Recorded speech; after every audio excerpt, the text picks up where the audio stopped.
la acción. ¿Estamos listos? Estamos listos. Mira, pues qué bueno tenerte aquí en esta conferencia. Me encantó la presentación en cuanto a este elemento de cómo trabajar en concreto los impactos de la inteligencia artificial, pero no es solamente la inteligencia artificial, es toda la digitalización, toda la parte, ¿verdad?, virtual, que nos hemos ido virtualizando hasta cierto punto. Aunque yo sé que es mañana, pero ¿cuáles son un poco los antídotos que han estado ustedes experimentando y sienten que contribuyen a la formación más holística de los jóvenes? Bien, quisiera antes de dar algún antídoto como respuesta, enmarcar si puedo Claro. el problema que estamos tratando de resolver, porque creo que y la investigación no es confiable si es mía. Entonces tiene que ser una fuente independiente para que sea confiable. Y tenemos documentos donde salen todas las fuentes que hemos usado para lo que llamamos antídotos a estos riesgos que presenta la inteligencia artificial. Lo primero, el riesgo al sistema, creo yo, es que la inteligencia artificial puede o elevar o hundir la inteligencia humana. Sí. Si la inteligencia humana es herramienta de la tecnología, entonces estamos en peligro de que el conocimiento no lo adquiera el usuario, el estudiante, claro, o el adulto. Y entonces la madre de todo lo que deseamos es el conocimiento, porque el que no tiene conocimiento no puede discernir de la basura que puede recibir, entonces puede reciclar basura o creer basura, pero peor aún, simplemente está trasladando lo que está en un sistema a otro sistema sin que pase por su sistema. Sí. Entonces, diría que el antídoto uno es el conocimiento no se puede externalizar a la computadora. Ese es el peligro más grande por eso es que el estudiante que está tratando de aprender usa la tecnología para prevenir el conocimiento, mientras que el experto usa la tecnología para avanzar el conocimiento. No puedes pasar de no tener conocimiento a experto sin adquirir conocimiento. Ya. Y el conocimiento, entonces, el antídoto principal sería cómo adquiero conocimiento de forma que no sea superficial, que sea conocimiento profundo y mejor aún que pueda aplicar y transferir en la vida real. Entonces, aquí debería de ser ilegal ser profesor sin saber cómo fomentar el conocimiento profundo. Y hay una serie de habilidades cognitivas de las cuales depende todo ser humano para convertir la información que está recibiendo en conocimiento propio. Y a eso nos dedicamos en CogX, que es básicamente a lo que yo le llamo Learning Deconstructed. ¿Cuáles son todas las habilidades cognitivas, emotivas y comportamentales que yo necesito dominar como docente y como estudiante para elevar mi adquisición de conocimiento profundo? Vi en otra gráfica que habían temas de mindfulness, ¿verdad? Entonces, mindfulness hasta cierto punto está el tema de la escucha profunda, ¿verdad? O la escucha atentiva, ¿verdad? O Sí. attentive listening. ¿Cómo ese cambio de modalidad, ¿verdad? Porque eso también es un tema, ¿verdad? Sí. Múltiples modalidades ayudan a tener este tipo de fuerza del saber o de las destrezas.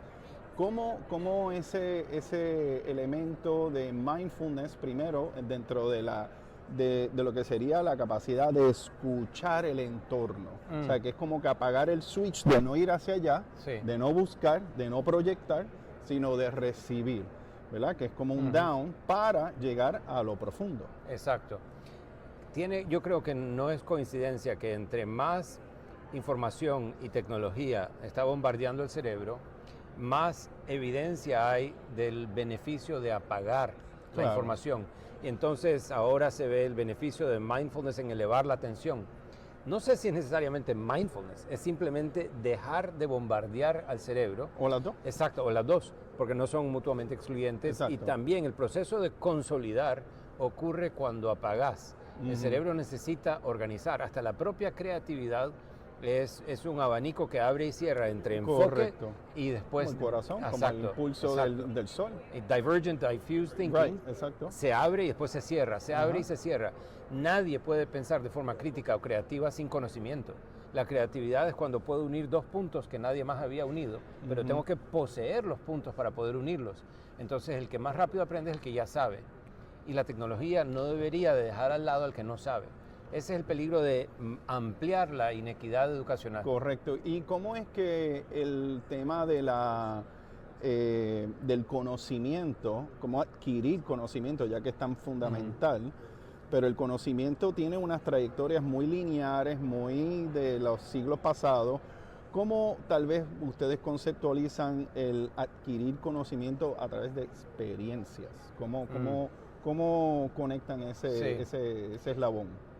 Si no te respondo, no es porque vengo de Washington, D.C. y soy político, es por error y me puedes corregir, pero lo que creo yo que la experiencia facilita es, yo siempre digo al profesor, si querés fomentar más aprendizaje, habla menos, porque el que está hablando es el que está recuperando de su memoria, empacando su conocimiento en las palabras que reflejan una estrategia de recuperación que se llama elaboración, donde yo genero el contenido en mis propias palabras, lo que es evidencia de que puedo transferirlo, y si te doy una metáfora, todavía más propietario de ese conocimiento.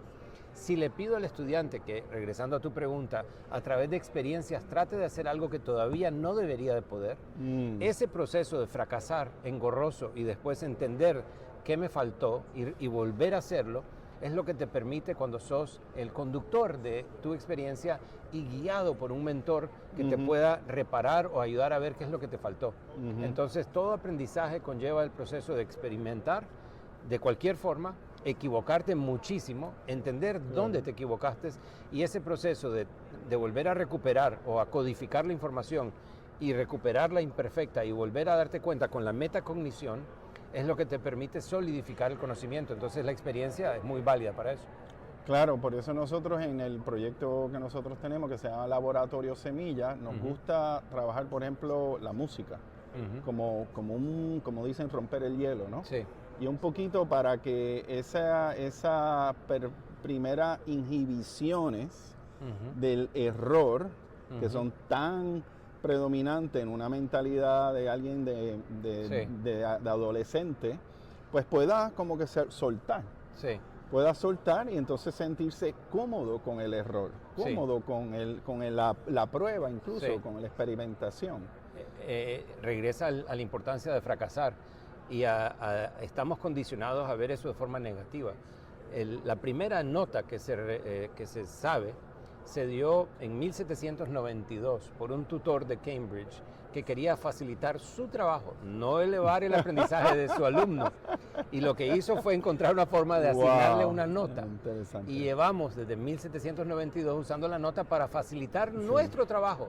Exacto. Y complicar el proceso de aprender. Ahí está. Y de ahí viene un estigma negativo al error, porque me estás quitando puntos. Claro. Y después preguntamos por qué la retroalimentación me gusta es ignorada. La retroalimentación es ignorada porque viene el día después de que me estás explicando por qué me aplazaste. Exacto. Es como cuando hablan en mi funeral de que yo era buena persona. Muy tarde. Me debería haber dicho un día antes de morirme. Sí. Me gusta esto. Así que nada, pues yo creo que con esto damos una embocadura a lo que se puede seguir conversando, y agradecido de que haya parado acá con nosotros. A ustedes, un placer estar en Puerto Rico. Sí, y espero que podamos conversar un poquito más a fondo me encantaría. Y poder comunicarle lo que estamos experimentando. Me encantaría acá. seguir siempre conectado a Puerto Rico. Es un orgullo. Placer. Gracias. Muchas gracias. A ustedes. Gracias.